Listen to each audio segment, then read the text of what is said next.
I was sitting on the edge of the fountain in the town square, staring at the rippling water, when I first saw him. He wore a dark leather jacket and carried a guitar case by his side. His hair was messy in a deliberate way, and his eyes held a spark of confidence I hadn't seen in anyone my age. He came toward me with a smile that was easy and genuine, without any hint of arrogance. He sat on the stone edge beside me and said, "Hi, I'm Ethan. Mind if I join you?" His voice was warm, and just like that, my world tilted. I didn't speak at first. My heart pounded too hard, and words felt like they would stick in my throat. But I nodded, and he set his guitar case down gently. He asked if he could play a song for me, and before I could protest, he unzipped the case, lifted out a worn acoustic guitar, and strummed a simple chord. The music filled the air around us, soft and hopeful. I watched his fingers as they moved over the strings, releasing a melody that felt like it was pulling me in, comforting me. I felt an ache in my chest, a yearning I couldn't name yet, but I knew it was real. After he finished playing, I clapped softly. I told him his song was beautiful, and he smiled, dropping his gaze to hide a blush. We talked about everything and nothing for hours. He told me he was new in town, moving here to be closer to his grandmother.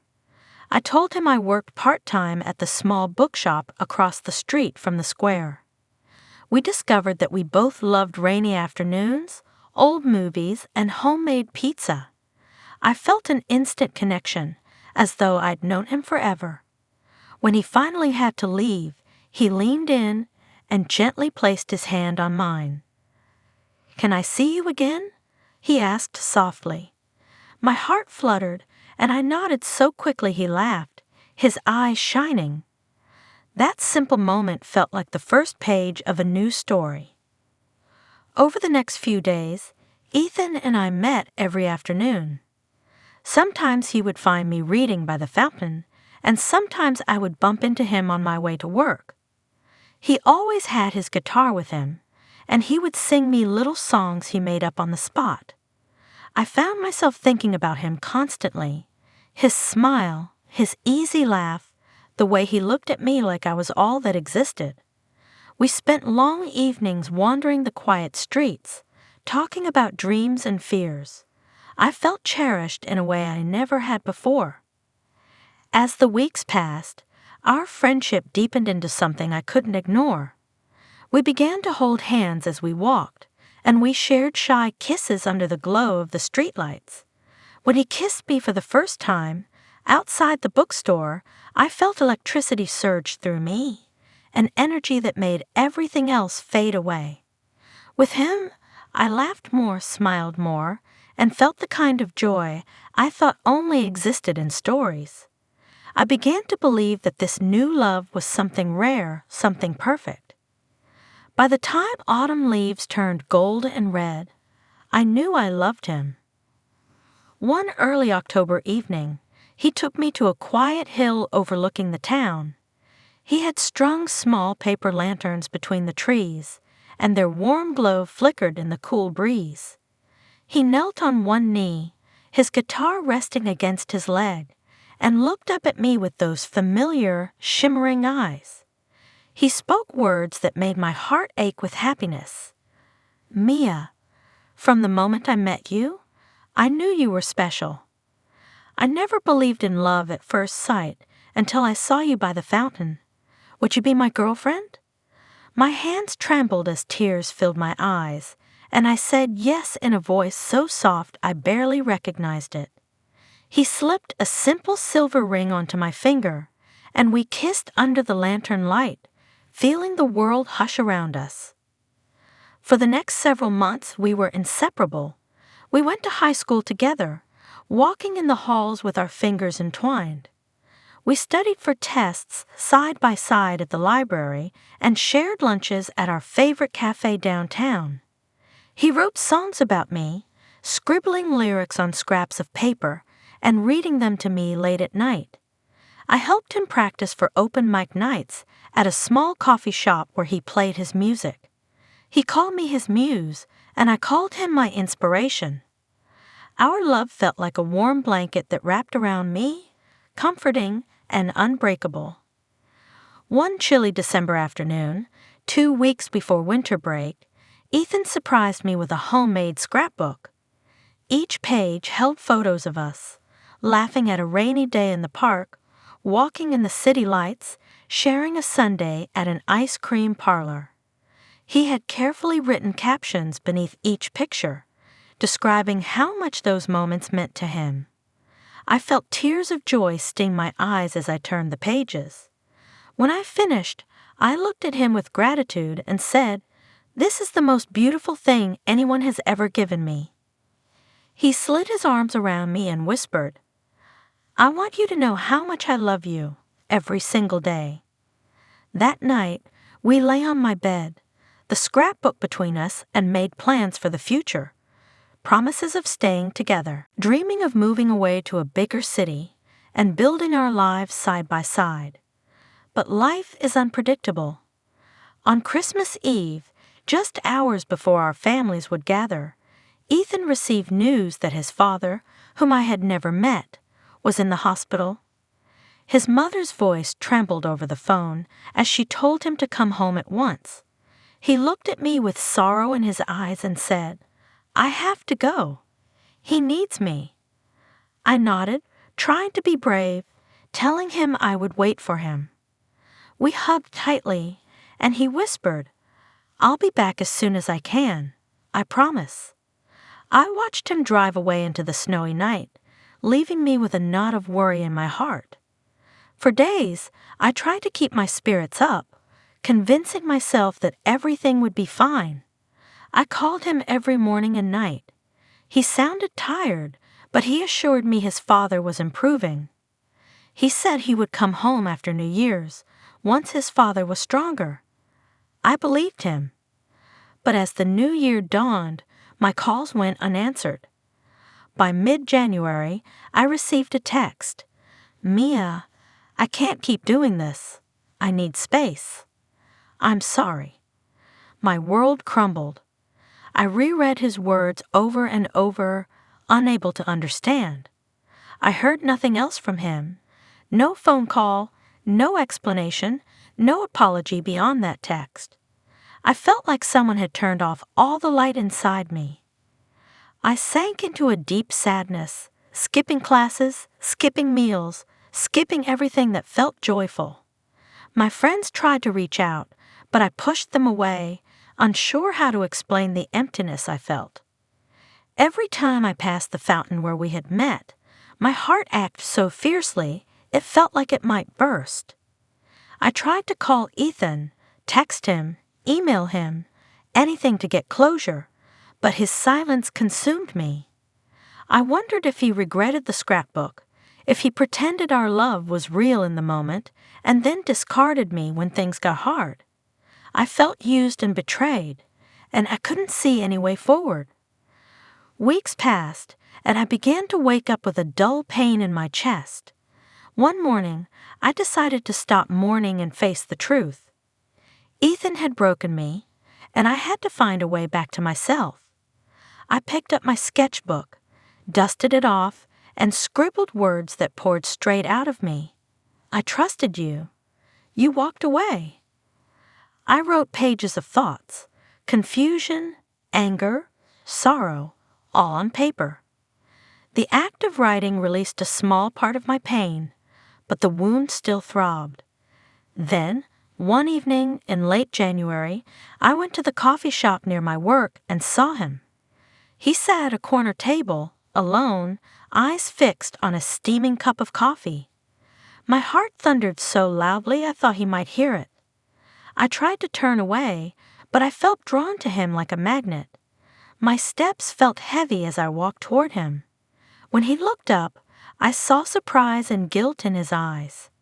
I stopped a few feet away and said, voice trembling, "Why, Ethan?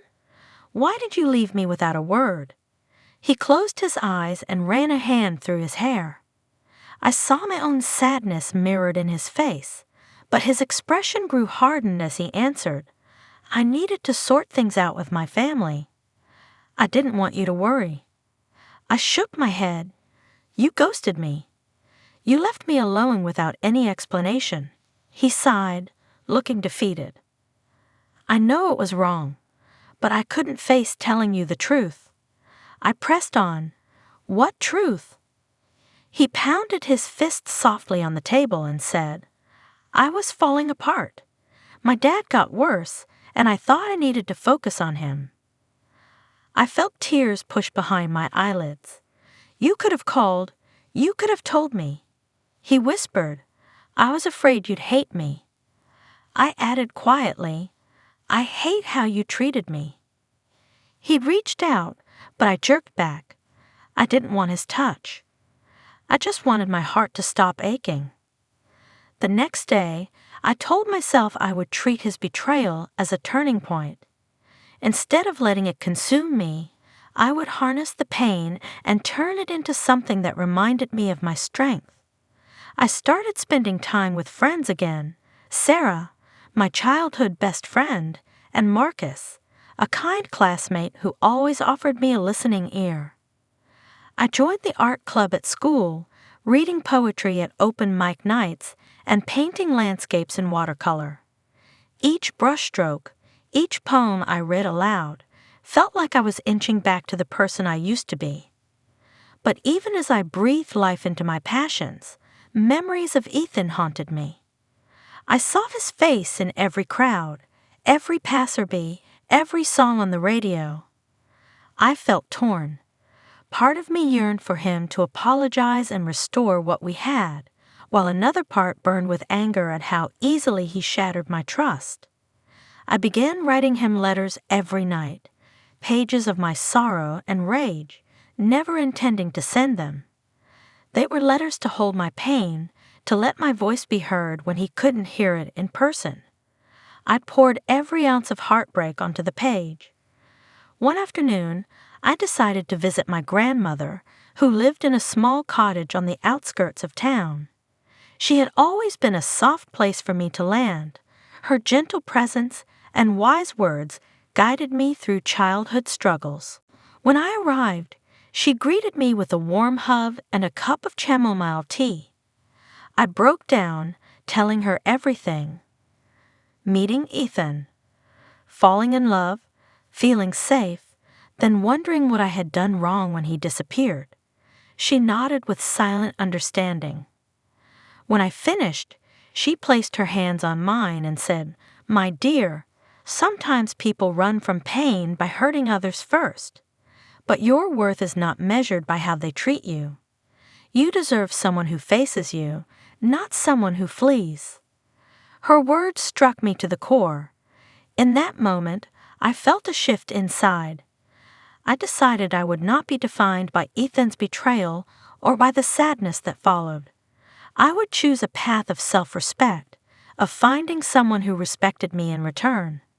I would not waste energy hating him, but I would hold him accountable for how he treated me. I returned to school with a new resolve. I channeled my anger and hurt into my creative writing assignments. I wrote essays about the sting of betrayal, short stories where broken hearts found unexpected healing, and poems that bared my soul. My teachers noticed the raw honesty in my work and encouraged me to submit it to the school literary magazine. When my piece, When the Music Fades, was published, I felt a small victory. My experience could speak to others who had felt loss and confusion. I stood in the hallway as friends and classmates congratulated me, and I felt a glimmer of pride instead of shame. In early March, I saw a notice for a local writing contest on the bulletin board. "Tell your truth. Young voices speak." The theme was honestly confronting personal challenges and finding strength. I hesitated, thinking my story was too raw, too painful. But a voice in my head urged me to try. If my words could help even one person, it would be worth it. I spent nights crafting a longer narrative, the echoes of empty strings, detailing how love had wrapped me in warmth and then left me in darkness, how I learned to find light again. I wrote with simple, clear language, no fancy words, just sincere feelings. When I submitted my manuscript, I felt a rush of both fear and hope. A month later, during the awards ceremony at the community center, they announced winners. My name was called for first place in my age category. My palms were sweaty as I stepped to the podium, heart pounding. The audience was filled with neighbors, classmates, and local writers. I read my story out loud, feeling my voice shake at first, then grow steadier as the words filled the room. When I finished, there was a moment of silence, then resounding applause. I saw tears in some eyes and nods of understanding, and it felt like my heart had grown bigger in that moment. I was more than my heartbreak. After the reading, a teacher approached me and said, "Your story is powerful. You have a gift for capturing truth." A classmate named Elena hugged me and whispered, "I went through something similar. Thank you for giving my feelings a voice." My chest swelled with gratitude. In that instant, I knew my journey would help others, and that I had transformed my pain into purpose. Summer arrived with warm days and long evenings.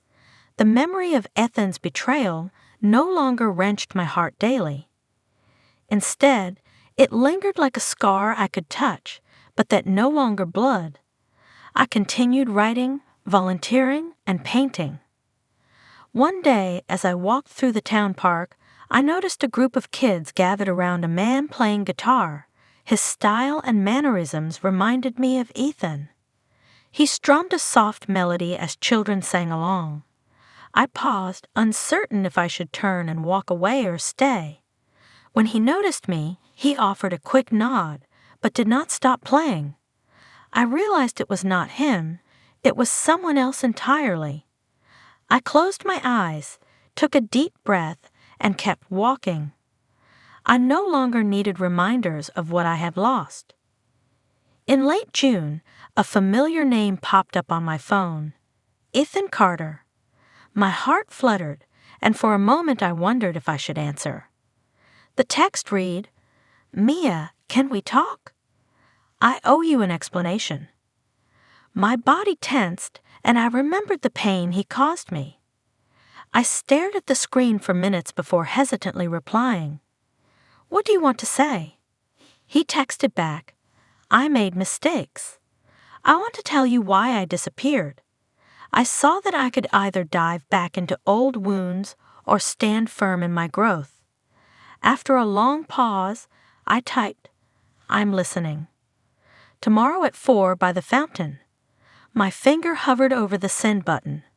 I took a deep breath and pressed it. The next afternoon, the sun was bright and the fountain sparkled in the light. I arrived early, my heart pounding in my chest. When Ethan appeared, I noticed his posture, hesitant, uncertain. He approached slowly and said, "Mia, thank you for meeting me." I nodded, hands clasped in front of me. He took a shaky breath and began, "When I left, my father was near death. He didn't want me around because he knew I couldn't face him in my heartbreak. He asked me to help my mom, and I thought I could fix everything if I focused on him. But I never stopped loving you. I was too scared to tell you the truth because I thought you'd hate me. I realize now that my fear ruined everything." He paused, eyes glistening. I felt my own tears fill my eyes as I listened, torn between anger and sorrow. I said slowly, "You hurt me more by staying silent. I spent months thinking I did something wrong.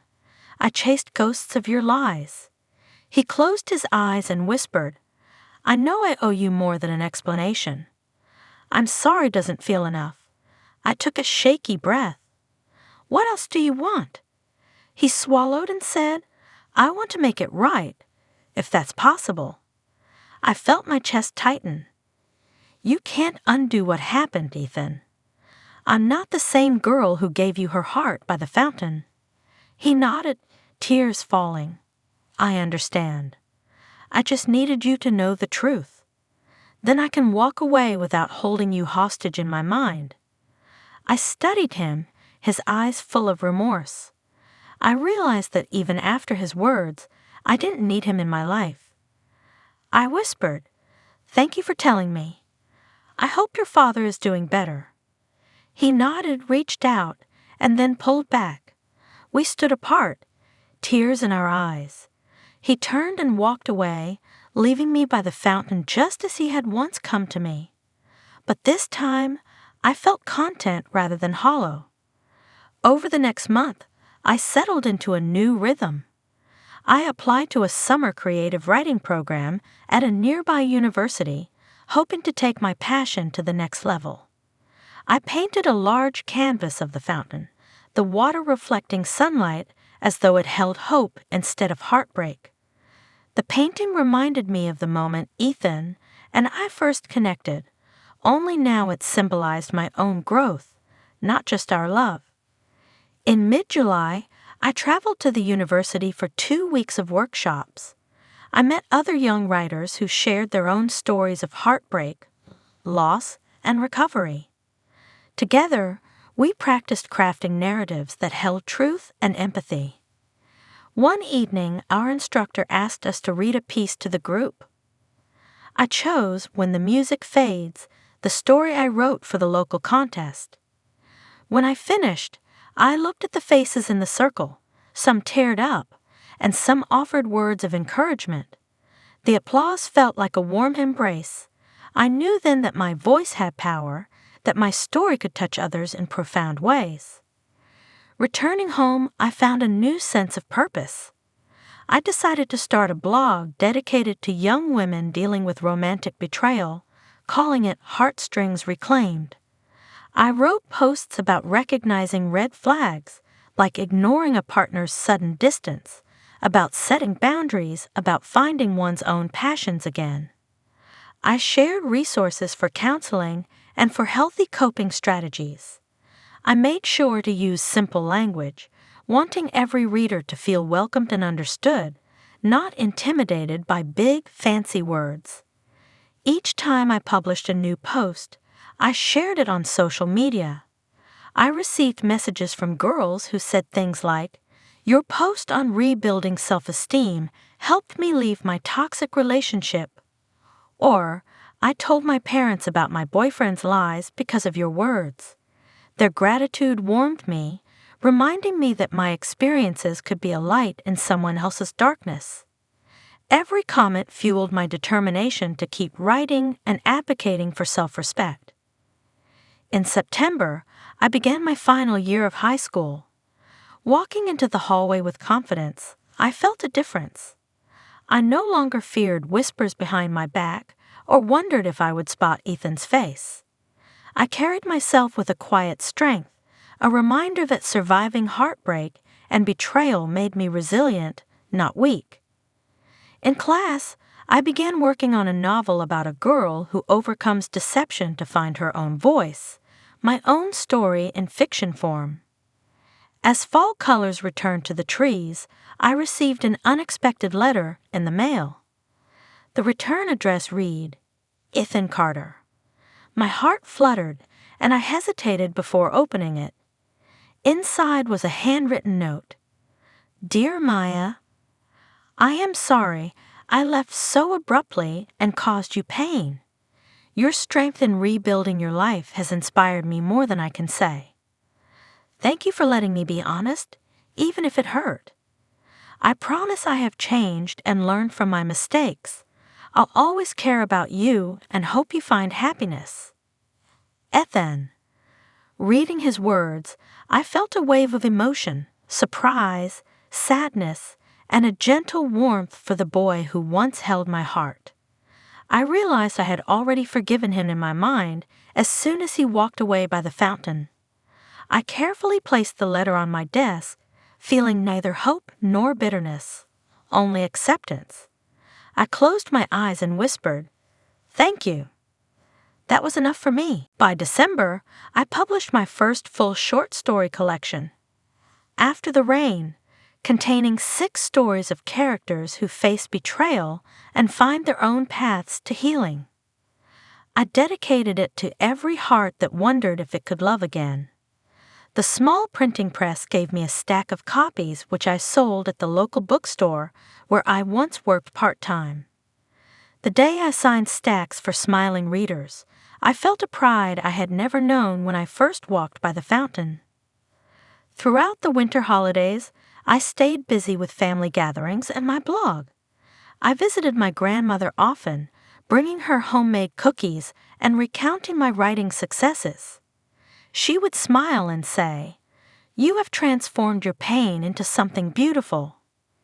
In her gentle way, she reminded me of how far I had come since the nights I spent crying in her arms. As the new year approached, I realized that 1 year after meeting Ethan, I had grown in ways I never expected. I had learned to trust cautiously, to say no to anyone who treated me less than I deserved, and to find joy in my own creativity. I felt ready to step into the future with open arms, no longer defined by what had happened, but by what I had built from the ashes. If you are listening to this story, know that betrayal can feel like drowning, but you have the strength to surface, to breathe again, and to reclaim your heart. It may take time, sometimes a long time, but every step you take toward healing is a victory. You deserve respect, honesty, and love that lifts you up, rather than tears you down. My name is Maya Thompson, and this has been my story. How I met a boy named Ethan, how he broke my trust, how I discovered my own worth, and how I chose a path of healing and purpose. May you find your own strength in these words, and may you believe that you too can rise from heartbreak to build a life filled with hope. We invest our enough time to create these videos. Kindly subscribe, like, and share the video, and if you have any questions, comment below. Thanks for watching, mate. Bye.